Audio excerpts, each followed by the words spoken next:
Bom, primeiramente, Ítalo, obrigado pelo convite, né? Para mim é uma honra estar aqui com você, dos poucos médicos, ainda poucos médicos, se Deus quiser, a gente vai aumentar essa gama de profissionais com essa visão de medicina tão diferenciada, focada principalmente na prevenção de doenças e na promoção de saúde. Acho que é isso que a gente busca nos nossos pacientes. O médico precisa parar de aprender na faculdade apenas a dar nome para doenças e saber qual remédio prescrever para aquela doença, né? Que é o que a gente sai da faculdade de medicina. A gente sai prescritor de medicamentos. É a única coisa que a gente acaba aprendendo na faculdade de medicina. E posteriormente, se a gente não buscar esses novos conhecimentos, fica muito difícil a gente conseguir realmente enxergar o paciente como um todo e perceber que o corpo humano foi dividido em partes apenas para facilitar o estudo dele, mas que todas as partes se interdependem, né?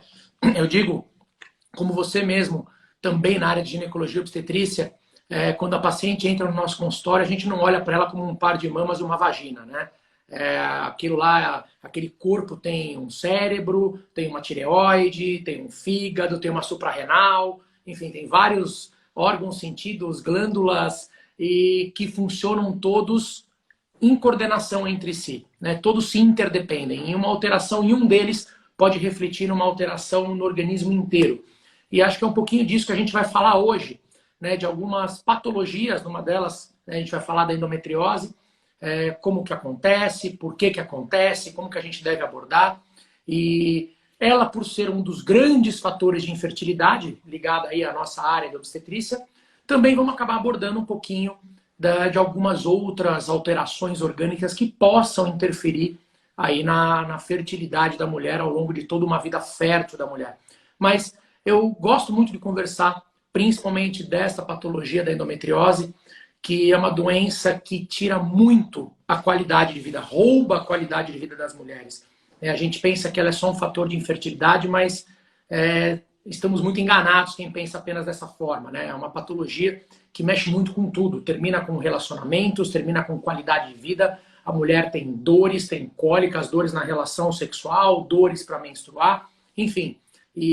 Só que a gente precisa entender um pouquinho como que essa doença acontece e o que a gente pode fazer por essa paciente sem ser apenas prescrever remédios ou mesmo tratamento cirúrgico, porque nem toda endometriose necessita de um tratamento cirúrgico. Então a gente precisa entender um pouquinho mais sobre isso. Então, mais uma vez, agradeço o convite. Você sabe que eu sou teu fã, né? Sempre fui. E hoje tenho o privilégio de poder te chamar de amigo, de trabalharmos juntos e ter essa mesma mentalidade. Então, para mim é um prazer e uma honra estar aqui com você. Sem dúvida, a honra é recíproca. Ainda em tempo, Dr. Domingos Mantelli também é o diretor clínico da Clínica Mantelli, onde eu tenho a honra de atender os meus pacientes de São Paulo. É um lugar com uma proposta extremamente inovadora, trazer mentes arejadas, mentes da saúde que sejam abertos ao novo, né? Uma equipe de trabalho fabulosa, um espaço magnífico, e eu também tenho a honra lá de ocupar um pouquinho do espaço atendendo durante alguns dias do mês os meus pacientes que tenho e acompanho aí em São Paulo. Domingos. E é a sala mais bonita da clínica. Depois da do chefe, né? Depois da do chefão, aí pode ser. Meu querido, eu me preocupo, embora eu não pratique diretamente a ginecologia mais, né? A obstetrícia, essa aí nem se fala, eu deixei de praticar em 96, mas com muita dor, porque foram anos muito bonitos. É uma coisa fantástica a gente ter nas mãos essa capacidade de trazer para esse mundo um novo ser, né? E uma coisa que eu sempre pontuei, que nós aqui, enquanto obstetras, somos os primeiros a recepcionar e os primeiros a ver essa pessoa nesse novo planetinha, né? Até mesmo antes da mãe, até mesmo antes do pai. Mas mesmo que não pratique mais a gineco, eu me preocupo muito, Domingos, com um número crescente de casais que passam a ter uma gradual dificuldade de engravidar. Parece que o que deveria estar sendo normal hoje está passando a ser anormal, e o que deveria ser exceção está passando a ser o normal. Eu vejo cada vez mais pessoas em busca de clínicas de reprodução, casais tendo cada vez mais dificuldade de gestar espontaneamente. Eu não estou falando só do fator feminino, eu estou falando do fator conjugado, casal. E eu queria que você, que está dentro desse métier e vê muito mais isso do que eu, compartilhasse aqui essa visão. Será que eu estou exagerando ou a reprodução natural está deixando de ser um fato corriqueiro, ordinário e está passando a ser preocupantemente uma exceção? Por que a infertilidade vem ganhando tanto campo? Por que está sendo tão difícil casais engravidarem espontaneamente? É uma visão pessoal ou você tem visto isso também? Eu tenho visto isso também, e uma coisa que me preocupa muito, e que é um dos preceitos, inclusive, do nosso Código de Ética Médica, que é a medicina não ser tratada como comércio, né? E uma coisa que a gente vê crescendo muito, infelizmente, com alguns profissionais que trabalham fora da ética, é vender fertilização como sendo a resolução dos problemas. Isso a gente vê diariamente. Então, o primeiro ponto, eu já deixo muito claro, eu não sou contra a reprodução assistida, muito pelo contrário, eu tenho até um núcleo da clínica que é de reprodução humana, o Dr. Maurício Chein coordena para a gente, super competente, mas para aquelas pacientes que realmente necessitam de uma reprodução assistida. O grande problema é a banalização. Ou seja, a mulher está tentando engravidar há 1 ano e não consegue, as pessoas acabam não investigando nada e indicam fertilização in vitro como sendo a resolução dos problemas. O que na verdade não é. E acabou que eu comecei a receber no consultório, diariamente, pacientes com 2, 3, 4, já recebi até com 8 fertilizações in vitro que não deram certo e que após uma abordagem, obviamente, mais integrativa, onde você corrige vitaminas, minerais, alterações hormonais, equilibra aquele organismo, detecta algumas alterações que podem interferir, obviamente, nessa gestação, como são o caso das trombofilias, alterações de origem autoimune, ou mesmo uma endometriose. Você corrige o problema e essa paciente engravida de forma natural. E aí eu me perguntava, poxa, essa paciente precisava mesmo de uma fertilização in vitro? Passou por 8 FIVs e ninguém se preocupou em pesquisar a causa da infertilidade?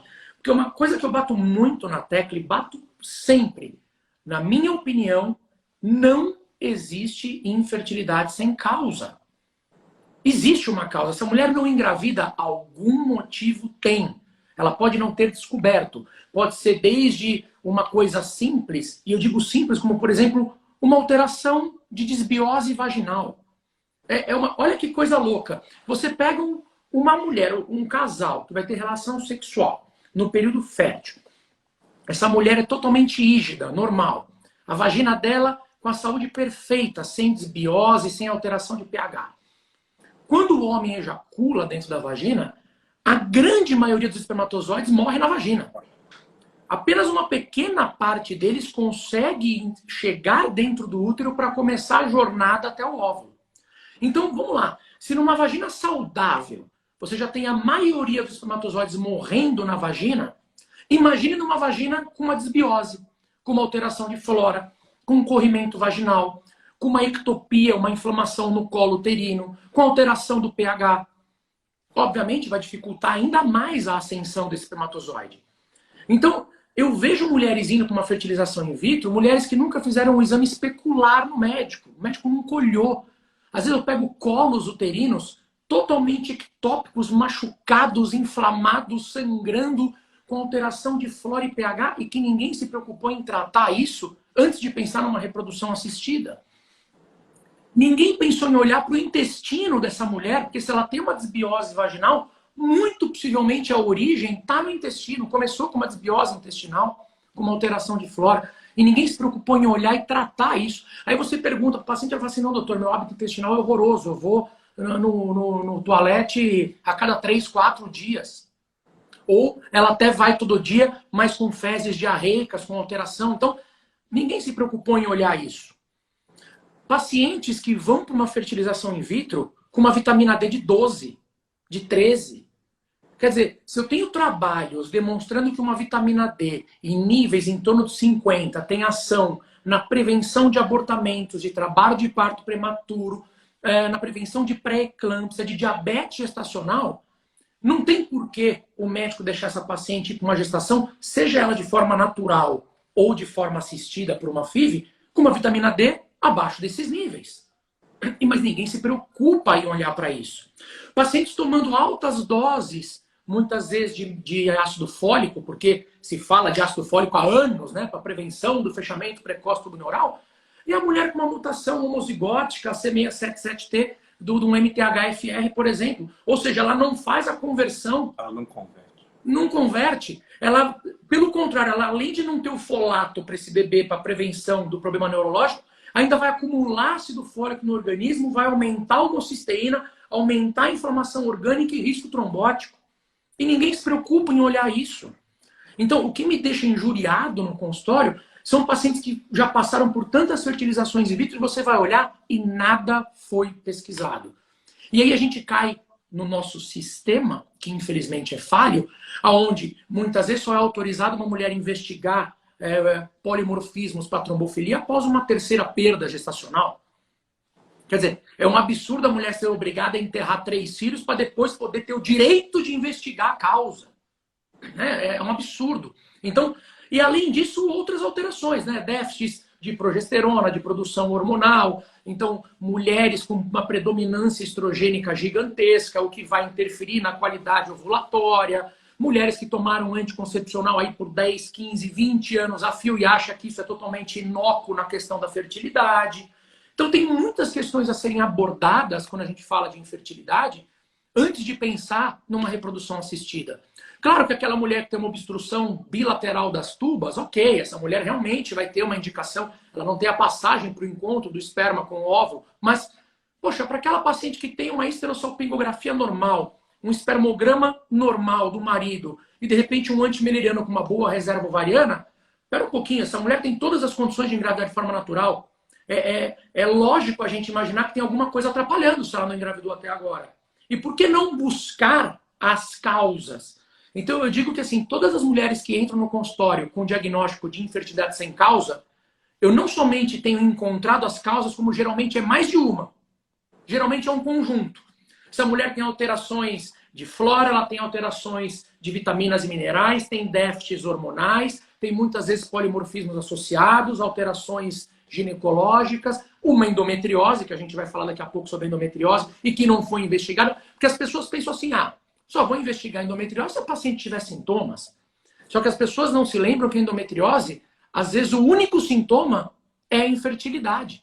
Não necessariamente ela cursa com dor para menstruar e dor na relação. Ela pode ter apenas a infertilidade. Eu já peguei mulheres com a pelve tomada de endometriose, mulheres que não conseguiam engravidar e que simplesmente não tinham dor. Então, só que a endometriose estava sendo um fator ali determinante para dificultar a gravidez. Então, sim, é uma coisa que eu tenho visto muito no consultório, tem aumentado muito o crescimento de mulheres buscando a clínica por não estarem conseguindo engravidar e mulheres tendo indicações de reprodução assistida como sendo a resolução dos problemas, o que na verdade não é. Porque se essa paciente tem, por exemplo, uma trombofilia, ou tem, por exemplo, uma alteração de células NK, alguma alteração autoimune, onde ela vai produzir autoanticorpos contra o embrião. Se ela for para reprodução assistida e colocar o embriãozinho lá dentro, se você não tratar a trombofilia e não tratar essa alteração autoimune, ela vai jogar o dinheiro da FIV no lixo. Não vai servir para nada. Porque você não tratou a causa. Você simplesmente pulou a etapa do encontro do óvulo com o espermatozoide. Mas você não tratou o problema que estava, vamos dizer assim, dificultando a gravidez de acontecer, daquele embrião nidar ali no endométrio, ou mesmo de poder desenvolver.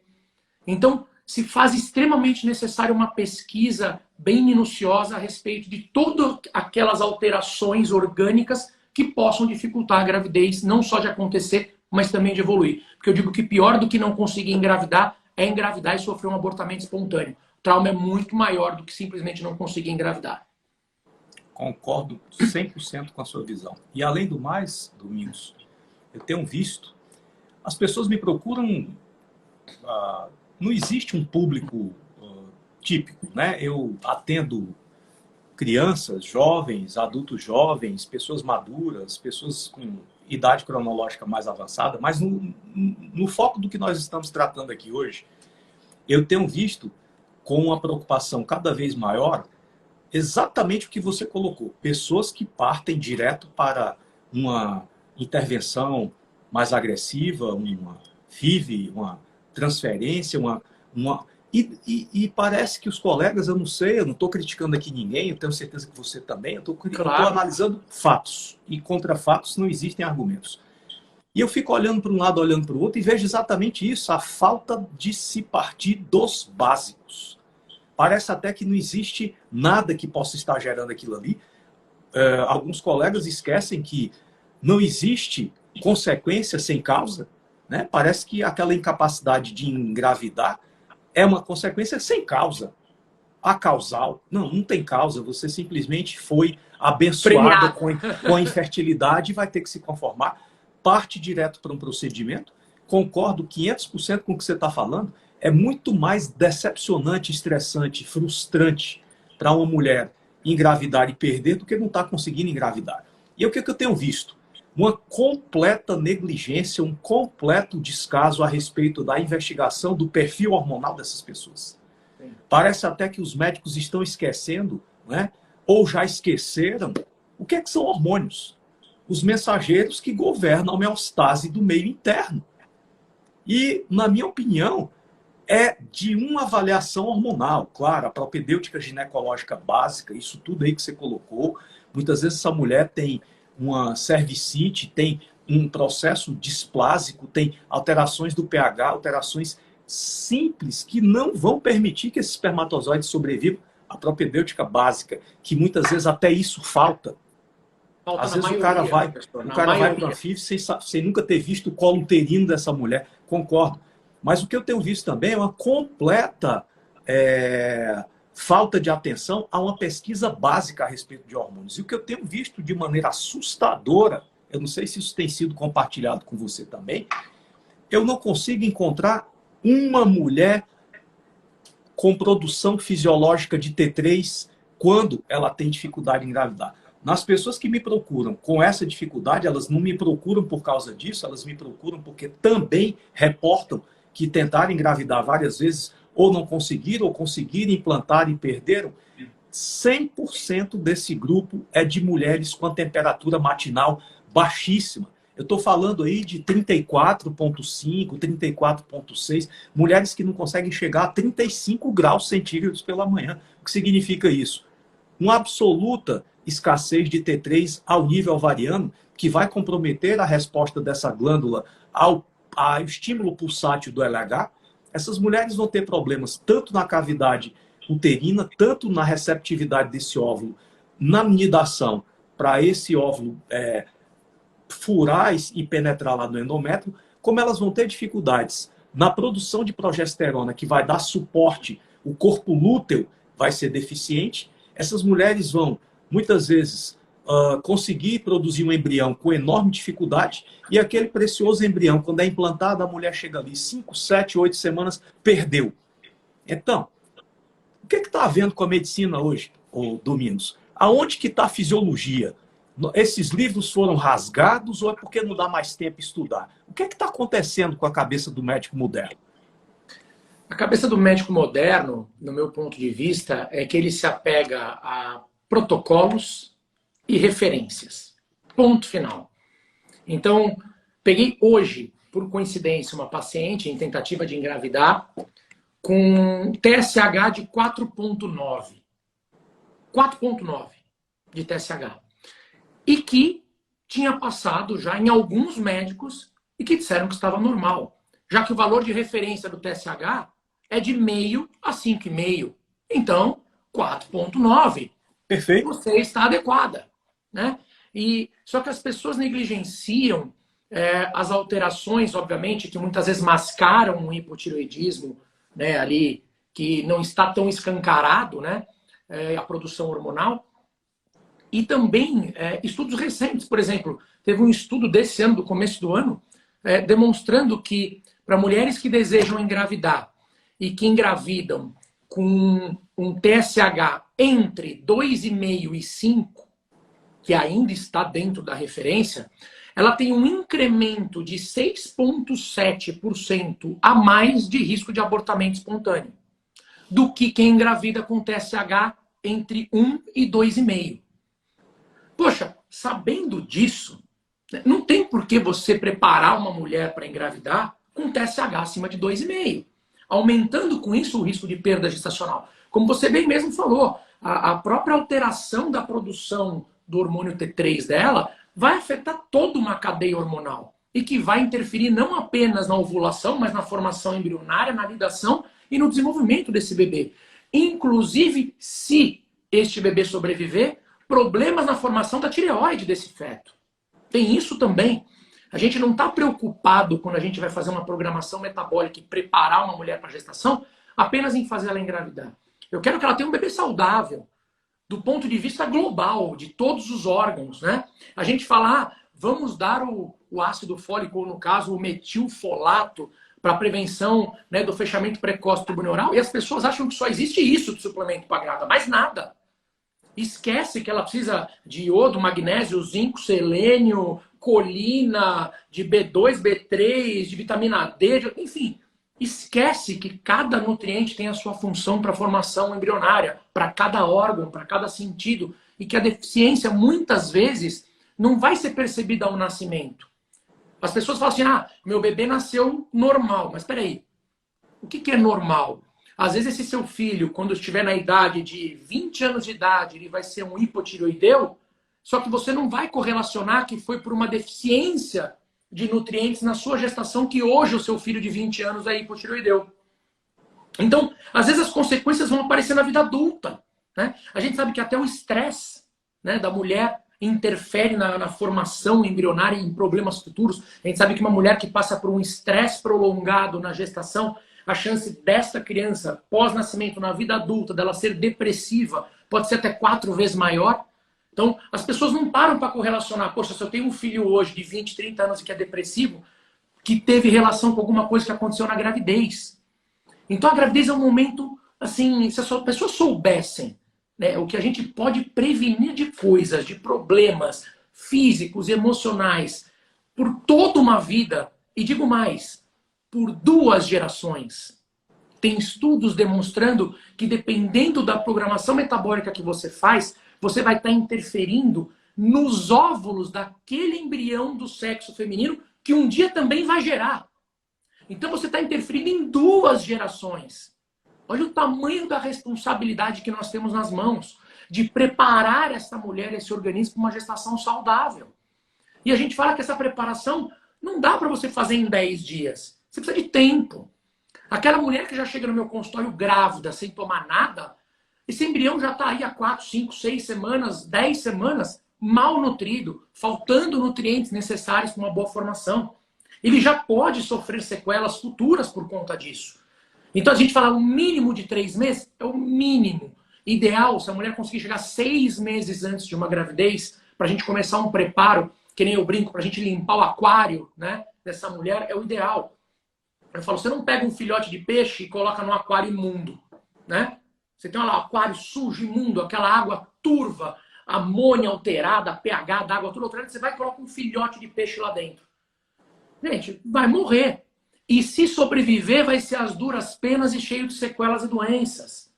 E muitas vezes o que as mulheres estão fazendo é isso, achando que a reprodução assistida é a resolução dos problemas, vai lá e coloca o seu peixinho dentro do aquário imundo, com tudo alterado, e acha que tudo vai dar certo.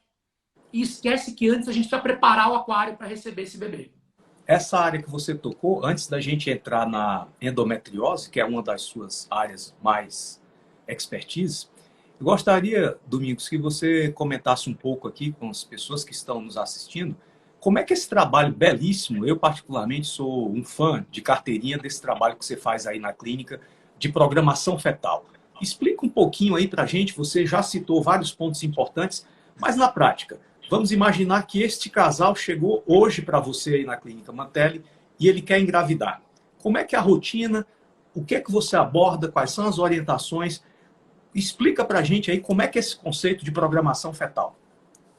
Bom, então o primeiro ponto, né, além de tirar todo um histórico muito bem detalhado desse casal, é abordar muito a questão de hábitos de vida, alimentação, atividade física, abandonar hábitos não saudáveis como tabagismo, drogas, álcool nesse período.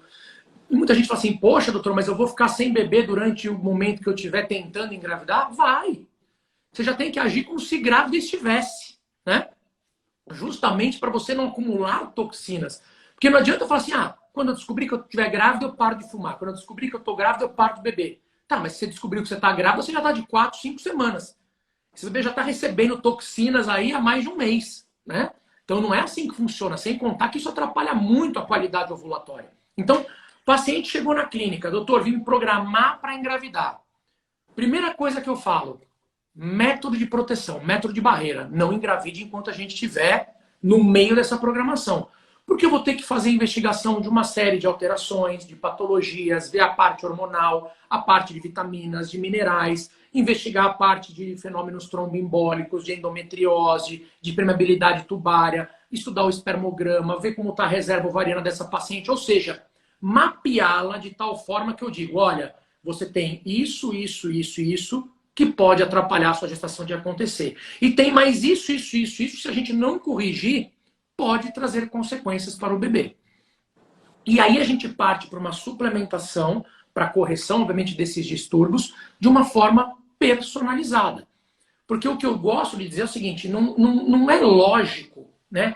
Você fala assim, vou engravidar, vou lá na farmácia, vou comprar aquele polivitamínico que é igual para todo mundo, vou tomar e tá tudo certo. Espera um pouquinho. As suas necessidades são completamente diferentes das minhas. Uma mulher grávida de um bebê é diferente das necessidades de uma grávida de gêmeos, que é diferente de uma mulher que fez uma cirurgia bariátrica, que tem alteração de absorção de nutrientes, que é diferente de uma mulher que pesa 100 quilos para uma que pesa 50 quilos. E, no entanto, você vai na farmácia e o polivitamínico é igual para todo mundo. Ou seja, aquilo vai enriquecer a urina apenas, porque não vai adiantar para nada.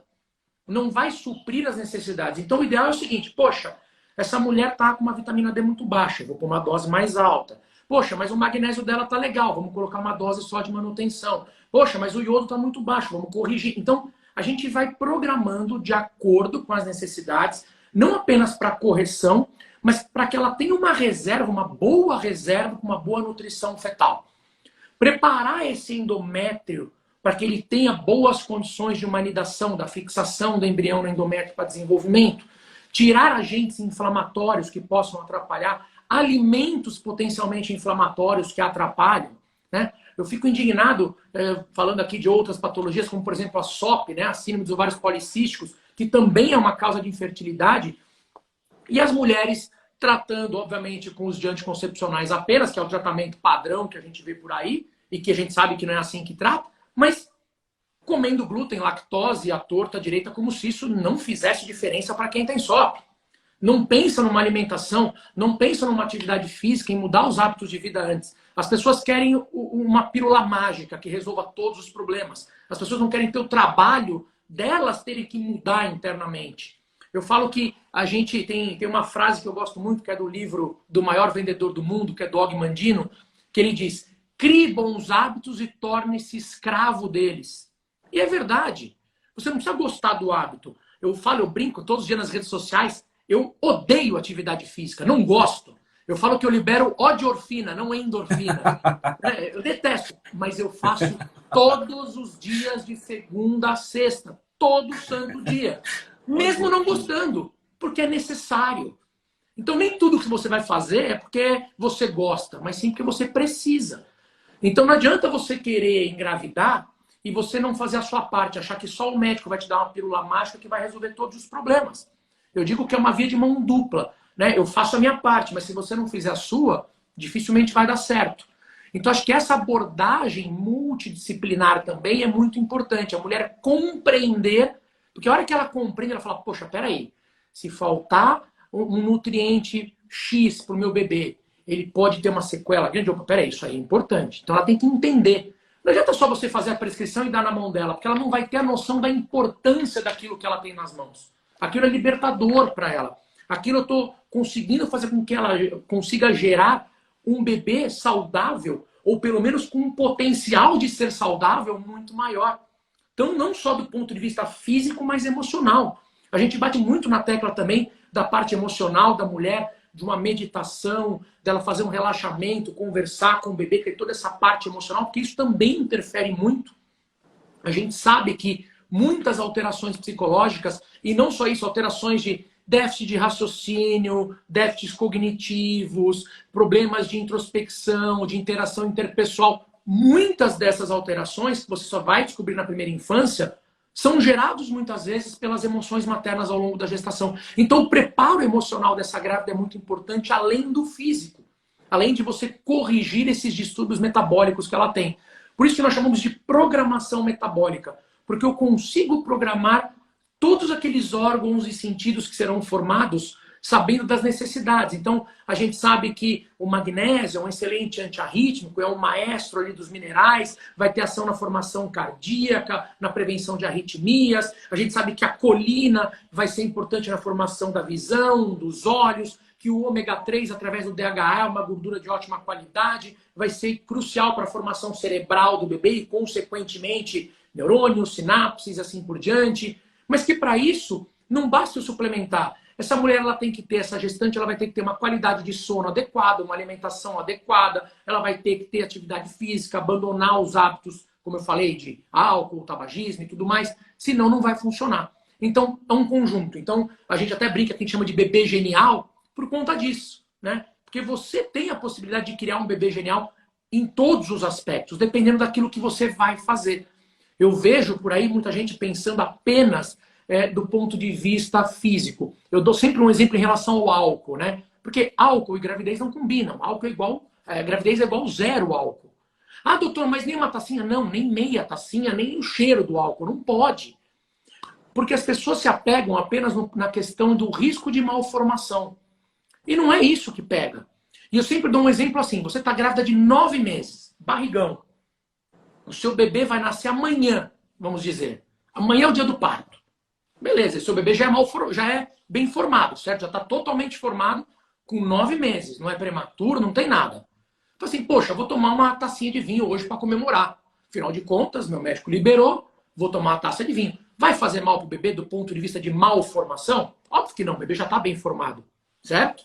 Já está totalmente formado. Beleza, essa mulher toma uma taça de vinho e no dia seguinte o bebê dela nasce.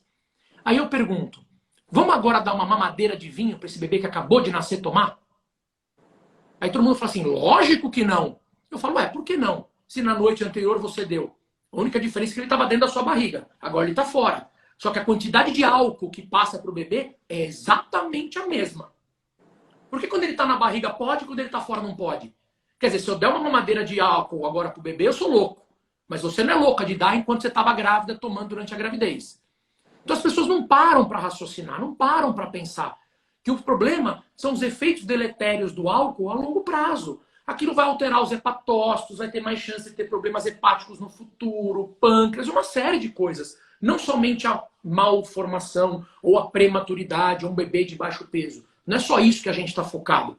A gente está focado numa saúde global, total do bebê. E é isso que a gente busca quando a paciente entra no consultório pensando em engravidar e querendo se programar, se preparar para uma gestação. Sensacional. Podemos dizer que é um modelo onde se procura enxergar o presente com os olhos não só no presente, mas no futuro e principalmente, né, nós temos um altíssimo percentual de impactos na vida presente e futura dessa criança, das gerações que a irão suceder, por conta de escolhas que muitas vezes as pessoas fazem sem ter a menor noção do que estão fazendo e de como aquilo vai repercutir. Então, nós poderíamos dizer, Domingos, que a gestação é uma escolha aonde é necessário celebrar um pacto de cooperação com o obstetra, com o médico assistente, com a equipe que vai cercar e vai servir a essa pessoa, mas como você mesmo pontuou, se não houver a disposição ferrenha de fazer o dever de casa, a coisa não funciona, porque essa é que é a grande história. As pessoas têm o hábito de capitalizar o lucro e socializar o prejuízo. Se eu tiver que ter algum trabalho para que isso aconteça, não conte comigo. Eu vou precisar que o Dr. Domingos reúna toda a sua competência para me dar o melhor, mas eu mesmo não quero o meu melhor. Eu quero que ele faça tudo e eu não quero fazer absolutamente nada. Esse tipo de cooperação aí realmente não vai funcionar. E as pessoas têm uma enorme dificuldade de adotar bons hábitos e uma enorme facilidade de transgredir e persistir nos maus hábitos. É um negócio incrível, né? Você estava falando aí do álcool, eu me lembrei, eu acho que você deve ter notícias desse tempo, na época que o hábito de fumar era um hábito que demonstrava classe social, educação, refinamento, elegância. E eu tenho umas propagandas antigas do cigarro daquela época ali, dos anos 50, dos anos 60. É um negócio inacreditável. É inacreditável. Primeiro eles convidavam médicos para fumar, fazer propaganda fumando. Aí dizia, fume porque é muito bom e é muito saudável. Os bebês nascem todos magrinhos. Você não vai ter risco de ter um bebê obeso se você fumar. Fume pra caramba, porque isso é muito bom, porque inclusive o seu médico fuma. São umas coisas assim que você não entende como é que as pessoas faltam, muitas vezes, elementos básicos da lógica e do raciocínio. Né? As pessoas acreditam em qualquer coisa ou não acreditam em nada. As pessoas hesitam em adotar bons hábitos, mas não abrem a bula de um medicamento que muitas vezes é prescrito para ler. Né? São os comportamentos completamente paradoxais e é difícil. É difícil porque você conhece a tese que eu defendo.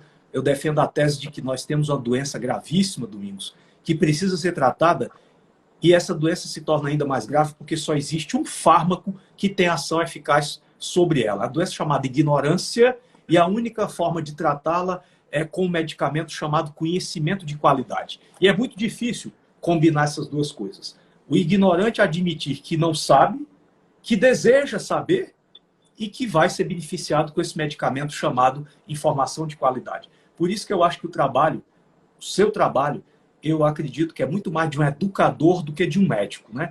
Talvez eu não esteja exagerando em dizer que do tempo que você usa para atender seus pacientes, talvez 70% ou 80% seja informar, e talvez 30%, 40% ou 20% seja ser o Dr. Domingos médico. Tem que ter o Dr. Domingos professor, Dr. Domingos educador, Dr. Domingos tolerante à transgressão, né? Que muitas vezes você vê como os pacientes omitem, eu digo até mais, os pacientes mentem descaradamente em muitas situações. Você está vendo que aquilo não aconteceu simplesmente porque a pessoa não fez, mas ela não admite. Então, o nosso grande desafio, nós que escolhemos andar nessa trilha, Domingos, da prevenção, da saúde, manter pessoas saudáveis, é um desafio hercúleo, porque o nosso grande desafio é tratar a desinformação que as pessoas têm. Então você foi lá, fatiou, chegou lá naquela causa básica e esbarrou com essa tal dessa endometriose.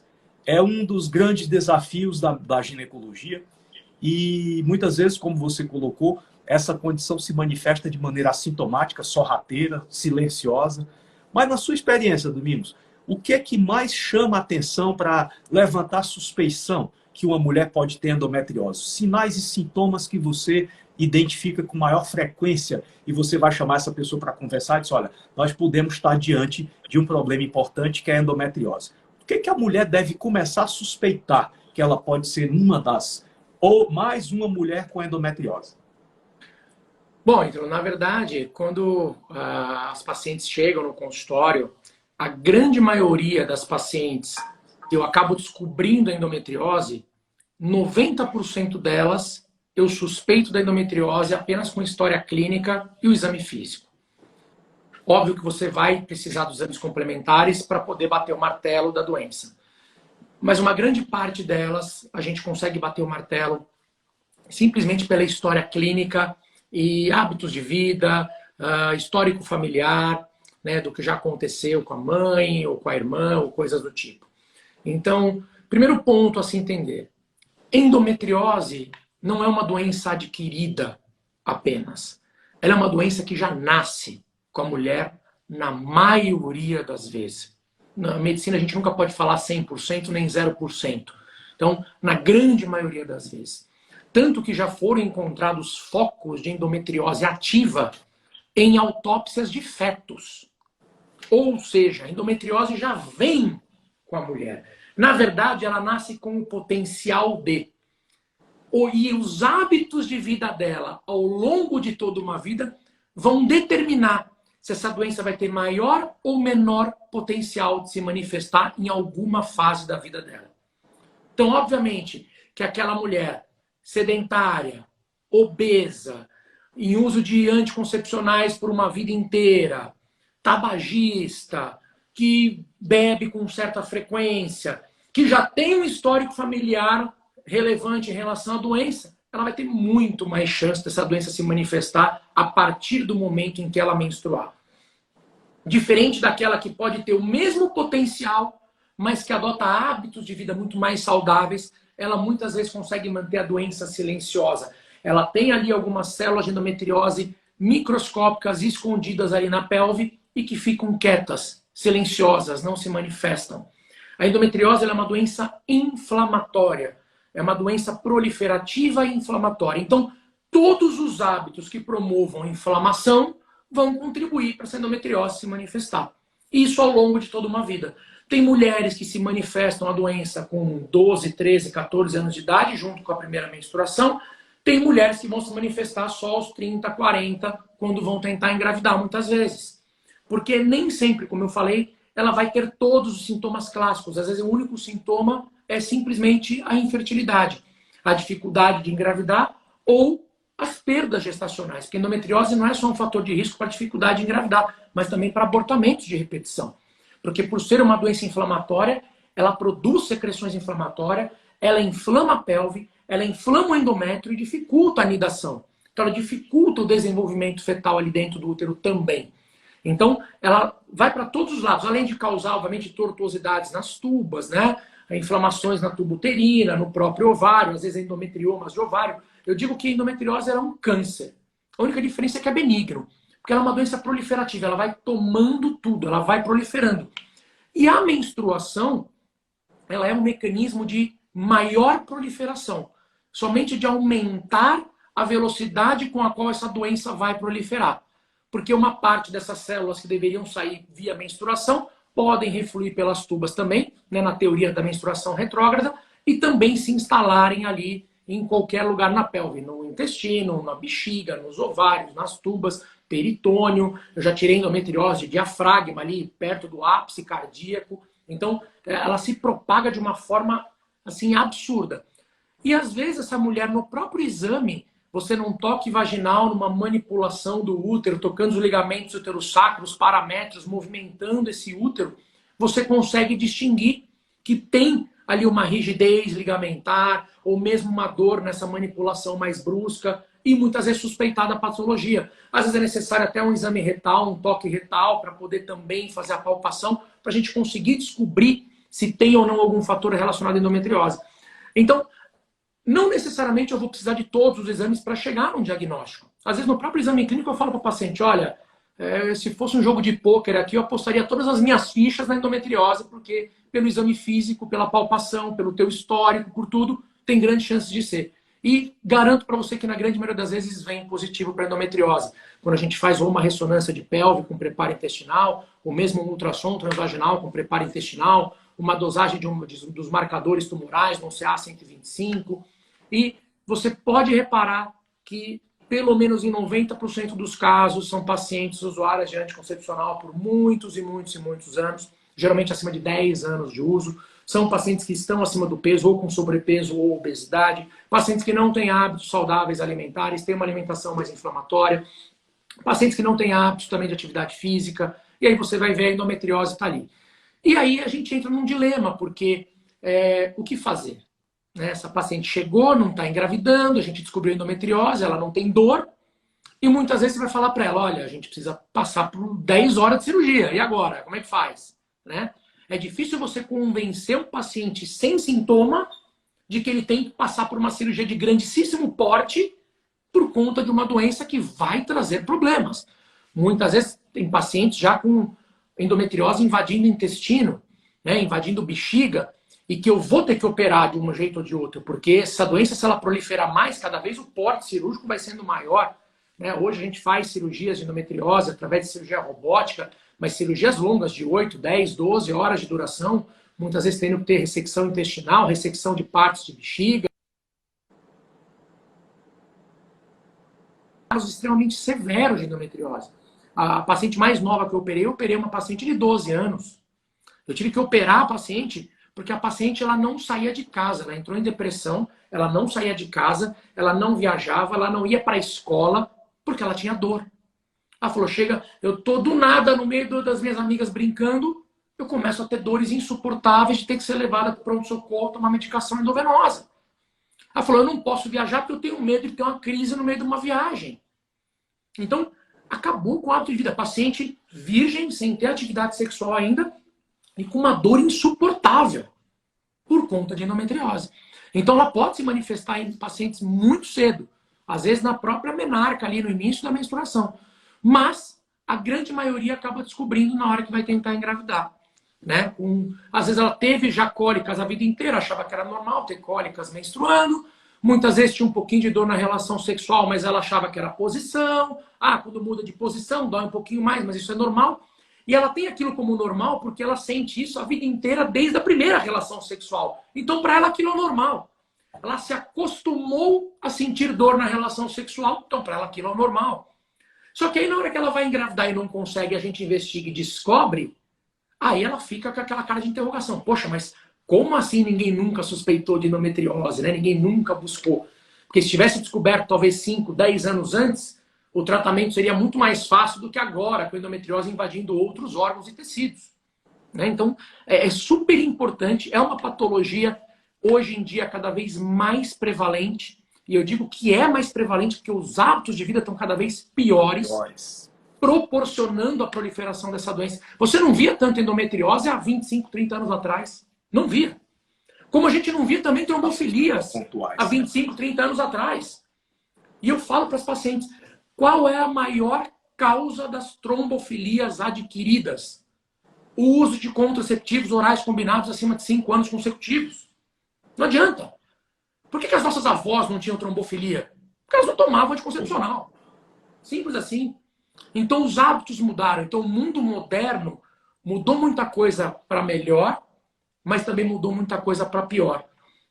E as pessoas, é engraçado como a cabeça delas é feita que quando a gente pega uma paciente menopausada, né, e quer introduzir um tratamento hormonal para recuperar uma série de alterações que essa mulher vem tendo, existe aquele estigma, não, mas peraí, hormônio é perigoso, hormônio dá câncer.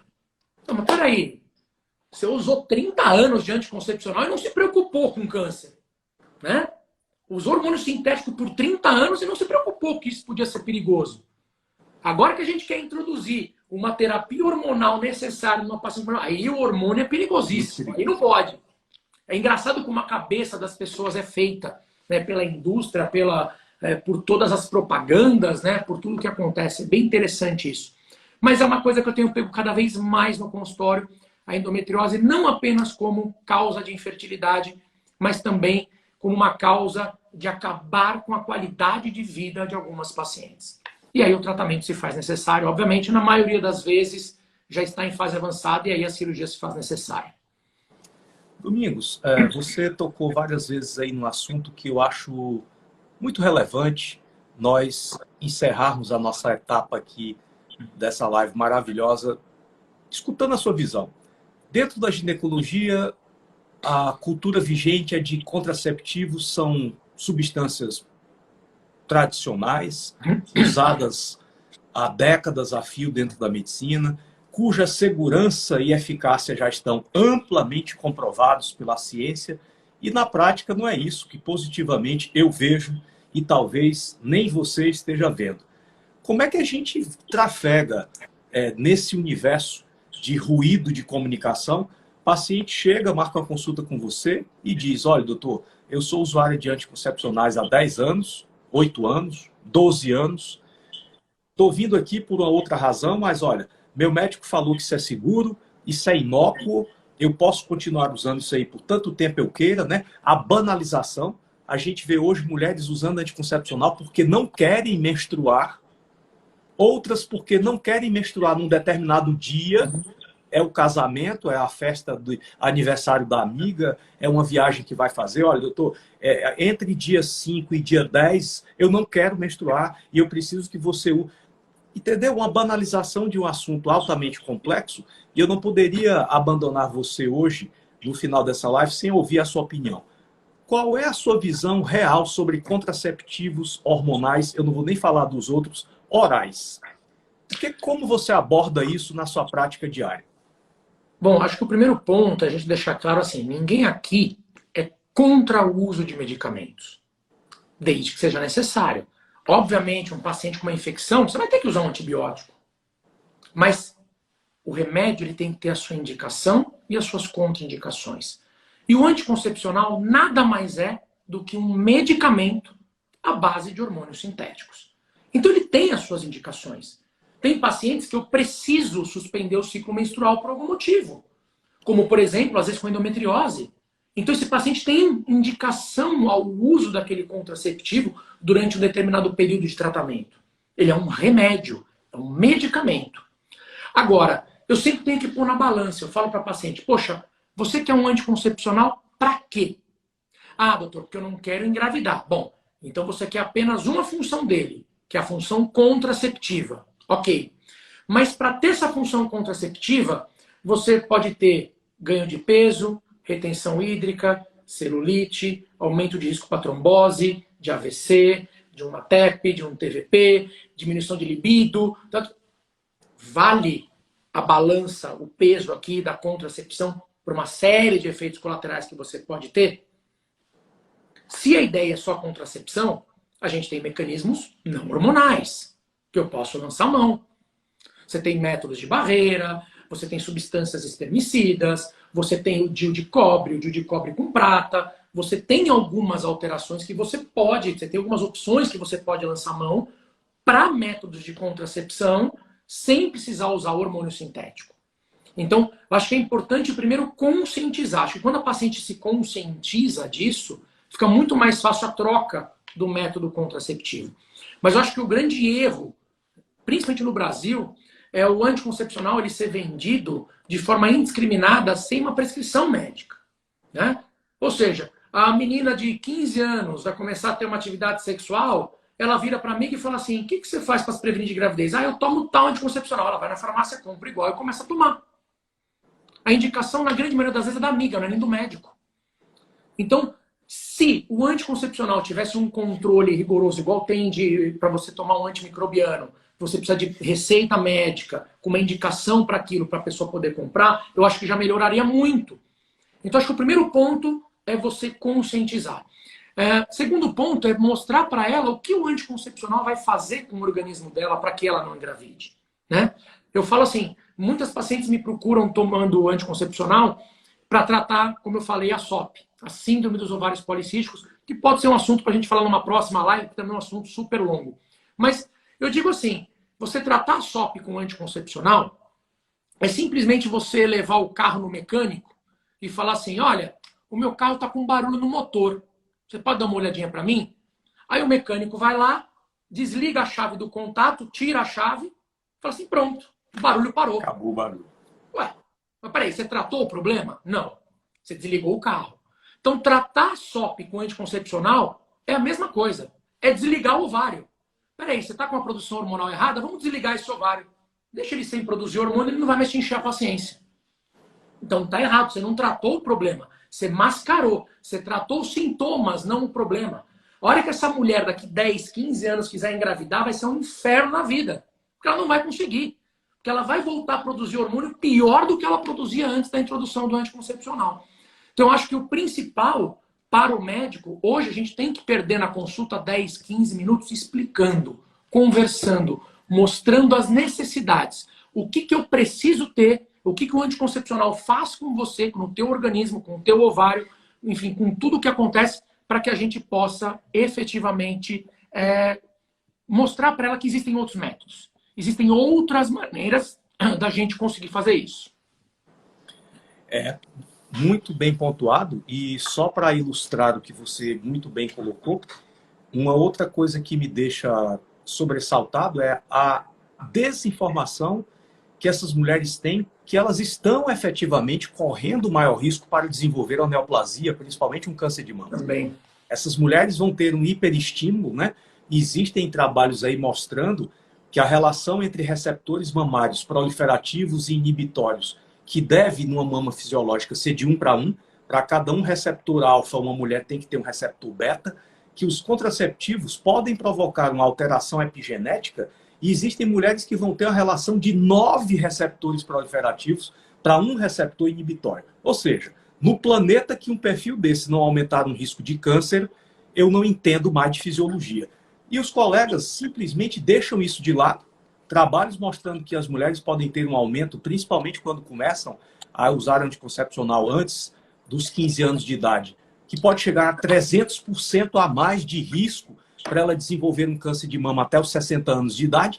E a gente brinca com isso, banaliza, né? Tem mulheres que estão tomando anticoncepcional simplesmente para uma viagem que vão fazer, como você mesmo colocou. Então, né, Domingos, uma live... O pior, né? Toma um anticoncepcional e ainda pega o avião, né? Que aumenta o potencial trombótico ainda. Trombótico, está lá numa pressão diferente, né? Num ambiente diferente. Então, a gente finaliza essa live ainda com muitas coisas para descortinar, ainda existe um baú imenso de coisas que nós poderíamos tratar, mas quando as coisas são muito boas, são muito agradáveis, o tempo passa rápido. E eu queria, do fundo do meu coração, meu querido, agradecer pela sua generosidade, pela sua disposição, pela sua competência e pelo brilhantismo com que você compartilhou todo esse conhecimento aqui conosco. Que Deus o abençoe sempre e que eu possa continuar sendo honrado aí, fazendo parte dessa equipe maravilhosa da Mantelli.